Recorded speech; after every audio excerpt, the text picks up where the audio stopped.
Little pigs, let me come in.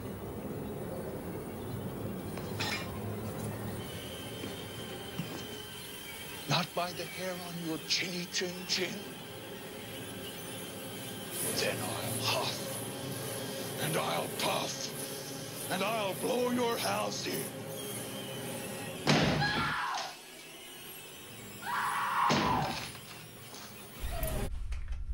Greetings, all my ghouls, goblins, witches, bitches, I don't know what you want to be called. Welcome to Tales from the Crypt Volume 1. Now, the first movie we are going to be reviewing is The Shining. Now, The Shining is probably my favorite movie of all time, even above horror movies in general. I think it's such a wonderful film, and I'll explain why I think that today, obviously, but I will share my opinions on its flaws as well. So don't worry, this isn't going to be like a one-sided review. Now, before I start, I just wanted to explain how much this is my favorite film. I own this on VHS tape, 2 discs, 2 digital platforms. I've seen the movie 28 times, including one time I watched this before I've done this review. So yeah, it's my favorite movie, and I love it so much. But without further ado, let's get into the review. The movie adaptation of The Shining was released in 1980 by film director Stanley Kubrick, arguably one of his better films. This comes from the book adaptation of The Shining, written in 1977. Now, this book was written by Stephen King, and the late Stanley Kubrick really freaking loved the book and wanted to make this movie adaptation. As we can see here, Stephen King, he didn't really like it, actually. But Stanley Kubrick still went with his gut and made the film and made it a masterpiece, honestly. Film production was pretty good. Everyone had a great time, and Jack Nicholson, along with Wendy Chevall and all the people involved, they really loved making this film. Now that we've gone over the brief history of this film and its maker and its author, blah blah blah, you get the whole gist, let's go over the brief, spoiler-free summary of the movie. So, the movie starts out, the Torrance family, including Jack Torrance, Wendy Torrance, and their little boy, Danny Torrance, are heading up to the Overlook Hotel in Colorado, up a road called the Sidewinder. Now, as they're heading up there, you know, kind of like, feeling kind of iffy about it, you know, but optimistic. Jack Torrance, the father of Danny and the husband to Wendy Torrance, is pretty optimistic because he is trying to write a story and write a book, write a whatever. He's just writing something, and he wants that free time to write.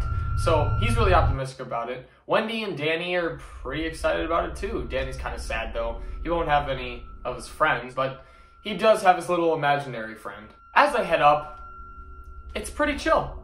It's pretty chill. We get a really nice opening shot of them going up the Sidewinder. Like, it's just really cool. I love that scene so much. All the title card, all the credits at the beginning, it's just wonderful. But anyway, I digress.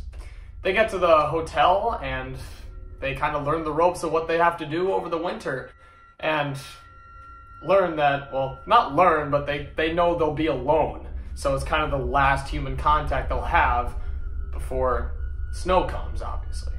Jack Torrance learns all the ropes, Wendy learns all the ropes of the kitchen and all that other stuff. And Danny's just walking around when he starts to experience some paranormal activities.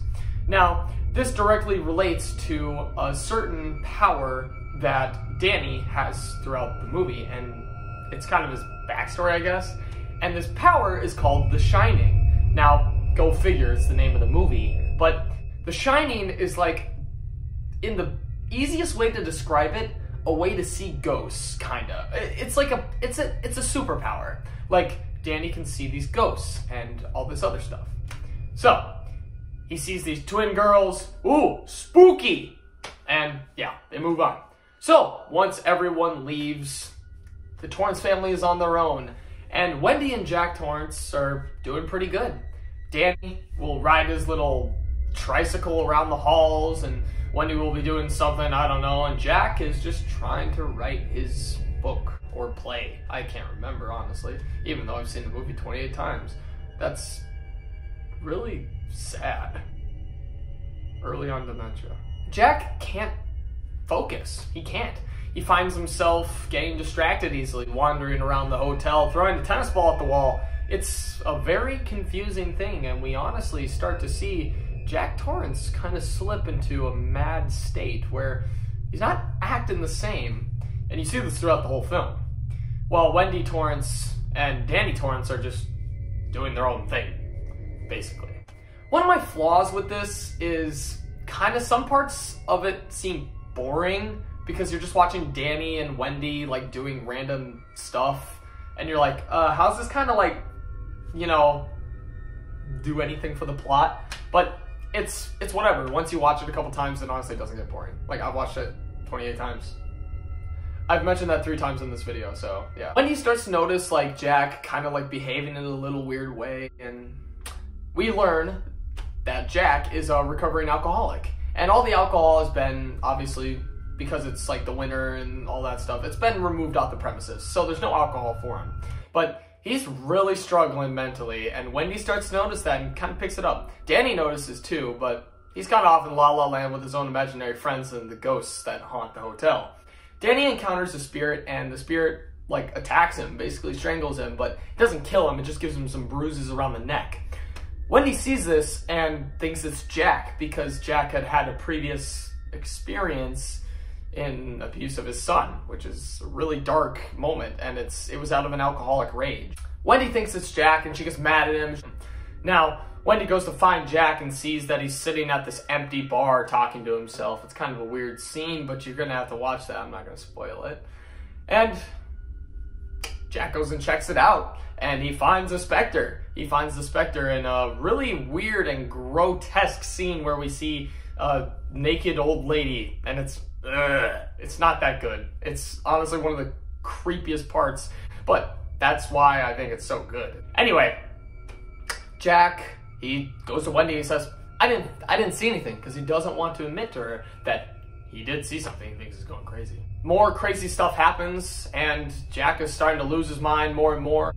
Wendy goes over to look at what he's written, and it's the repeated line, the famous line, all work, no play makes Jack a dull boy. Repeated for pages and pages and pages in different, like, formats. It's weird. It's like he's written this play, but it's just the same sentence repeated over and over. And then Jack snaps. He has just this moment where he's just like he's kind of like slowly edging towards her, and he has this monologue, and he's like mad at her, but it's crazy. Wendy knocks him out, puts him in the pantry, and he wakes up and realizes, man, I gotta take care of my family like other people had taken care of their families before. So, Ghost opens the door of the pantry, and he comes out and he finds a fire axe. Now, Wendy and Danny are in the room locked up until they hear him come with the axe, boom, knock down the door, honey, I'm home. One of my favorite scenes. And then he goes to the bathroom door, and then we get the iconic scene of Here's Johnny. Like, you know, everyone knows Here's Johnny, which was actually an improvised scene. I think is really freaking cool. Anyway, Wendy and Danny, like, Danny escapes out the window, blah, blah, blah. Like, Wendy's trapped, but then she gets out, and Danny runs through the hedge maze, and his dad chases him outside in the cold winter. And Danny just confuses his dad and does, like, reverse patterns in the snow, and Jack Torrance gets lost. And I know I said no spoilers, but this movie was released in 1980. I don't think you're gonna really care. Jack gets lost in the maze and freezes to death. And Danny and Wendy get away. And that is a brief summary of The Shining. And I don't think it does it justice, but you're just gonna have to watch the movie after this. Now, what are my opinions on the film? Well, obviously, I've told you already that it's my favorite movie of all time, but I'm gonna skip the good parts real quick, and I'll get to those at the end, and I want to talk about the flaws. Well, if you've ever read the book, which I assume you haven't, it's totally different. There's a lot of different elements in the book that are not even mentioned, let alone, like, even acknowledged in the movie.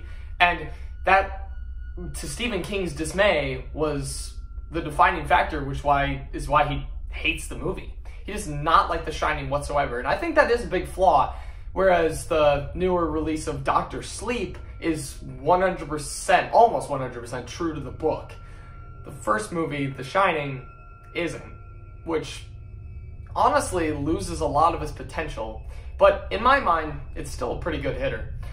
Another flaw I have is there are a lot of scenes where it's like, this is kind of boring and like you kind of lose attention, but when the action scenes happen, it's so worth it. I just love the action scenes. And not even action, just suspense and the horror behind it is beautiful. And man, it is just beautifully directed and shot by Stanley Kubrick, the late Stanley Kubrick, God rest his soul. It is just a beautiful movie. I love the scene, the scenes, the setting, the whole thing. The Jack Nicholson as Jack Torrance is just the perfect fit for that role, and I've always looked at it like that. Even the first time I watched it, I was like, man, Jack Nicholson fits this role perfectly. So that, ladies and gentlemen, witches, ghouls, goblins, whatever you would like to be called, is The Shining. I hope you enjoyed this first review, and I'll see you in the next Clean Crypt. Why don't you start right now and get the fuck out of here?